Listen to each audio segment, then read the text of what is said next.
오늘 우리에게 주시는 말씀은 출애굽기 12장 29절에서 36절 함께 보도록 하겠습니다.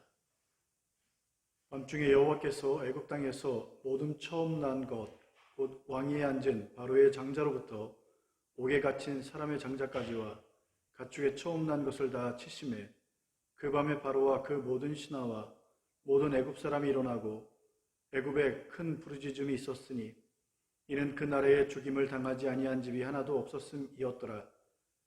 밤에 바로가 모세와 아론을 불러서 이르되 너희와 이스라엘 자손은 일어나 내 백성 가운데서 떠나 너희의 말대로 가서 여호와를 섬기며 너희가 말한 대로 너희 양과 너희 소도 몰아가고 나를 위하여 축복하라 하며 애굽 사람들은 말하기를 우리가 다 죽은 자가 되도다 하고 그 백성을 재촉하여 그 땅에서 속히 내보내려 하므로 그 백성이 발교되지 못한 반주 담은 그릇을 옷에 싸서 어깨에 매니라.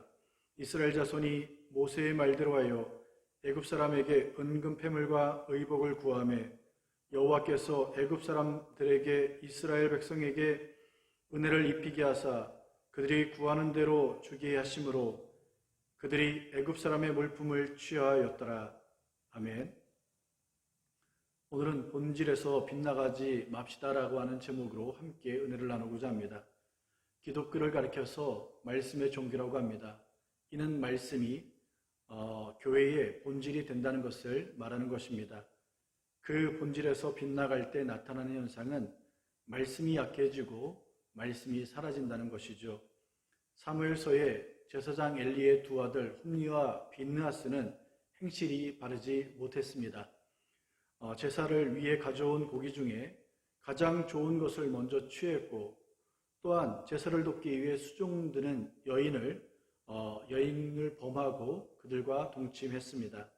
이런 행동에 하나님은 그들을 죽이기로 뜻하실 정도였습니다. 그런데 이들이 어디에서 왔습니까? 바로 제사장 가문에서 나왔다는 것이죠.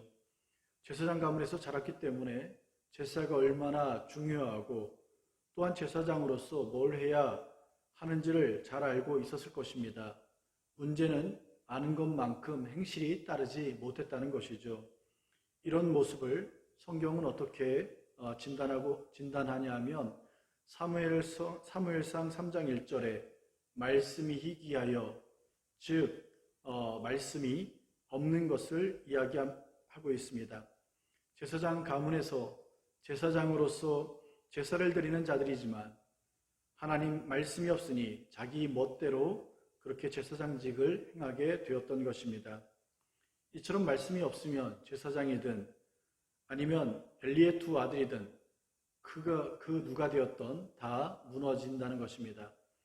엘리의 두 아들을 통해서 주시는 메시지가 무엇인가 생각해 보면 말씀이 없는 이스라엘은 결국 무너질 수밖에 없다는 것입니다.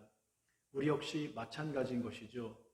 왜냐하면 말씀이 없으면 틀린 생각과 감정을 따라서 자신이 행한 모든 일을 옳다고 정당화하며 또한 죄를 더하기 때문입니다. 이처럼 말씀이 없으면 본질에서 빗나가고 그러면 죄의 자리에서 죄를 더하게 되는 삶을 살 수밖에 없는 것입니다. 신약성경 로마서에 유대인의 나음이 무엇인지에 대해 말하는데 유대인의 나음이 무엇이냐? 바로 하나님의 말씀을 맡았다는 것입니다. 하나님의 말씀을 맡았으니 왜 유익이 됩니까? 하나님 말씀을 맡았기 때문에 그 성경에서 영생을 얻는 줄 생각하게 되었다는 것입니다. 그래서 성경을 연구했지만 문제는 말씀의 본뜻을 이해하지 못했다는 것이죠.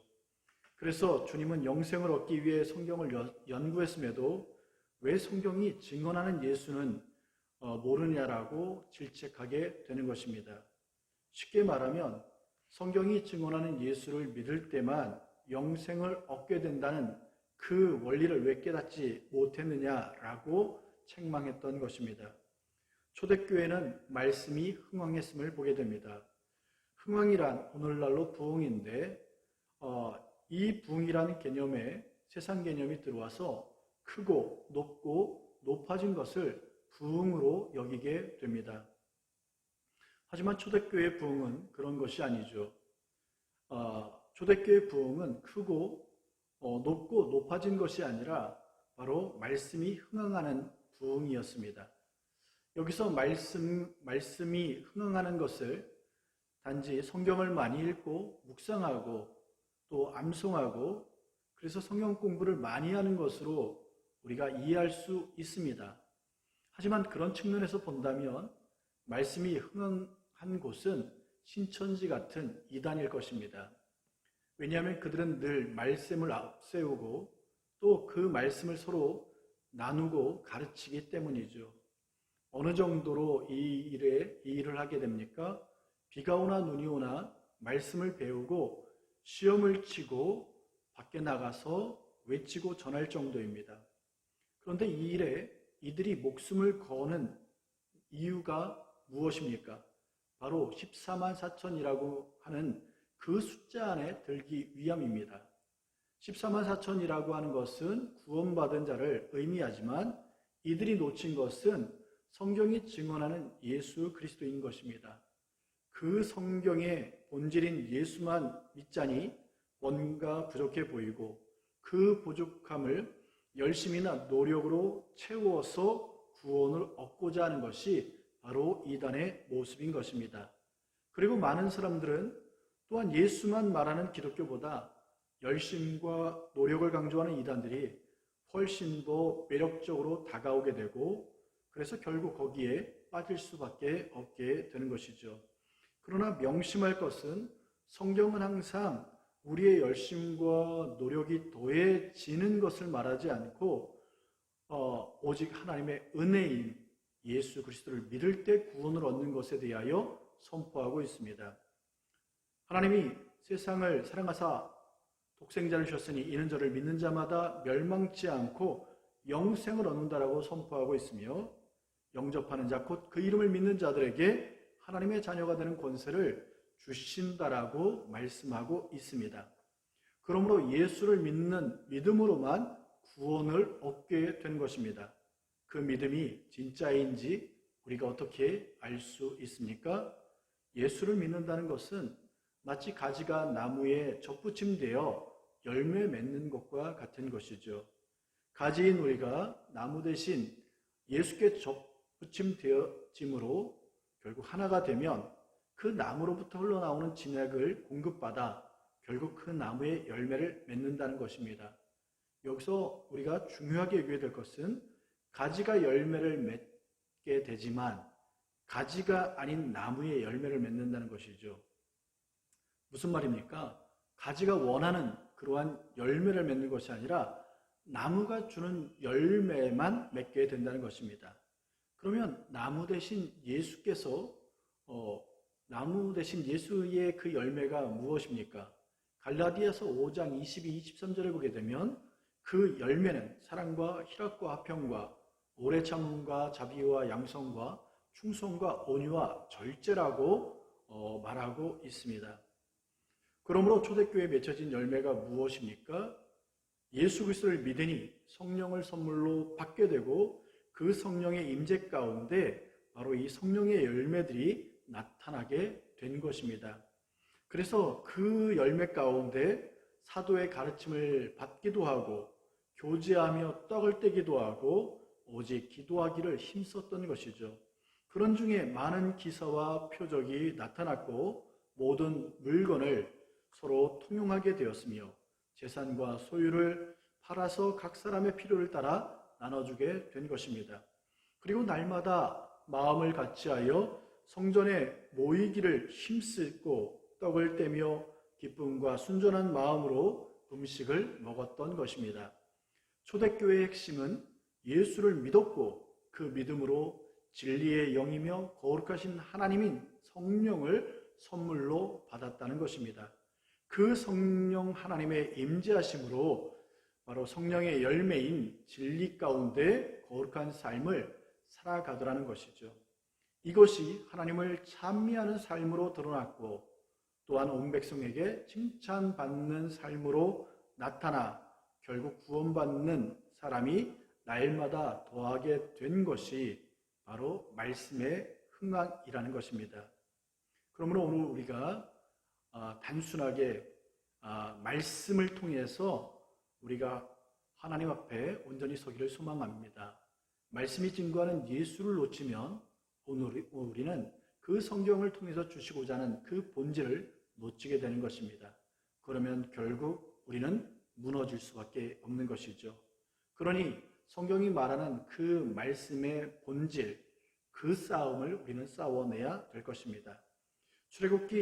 출애굽과 유월절의 본질은 34절에 보면 그 빛 떠나는 것입니다.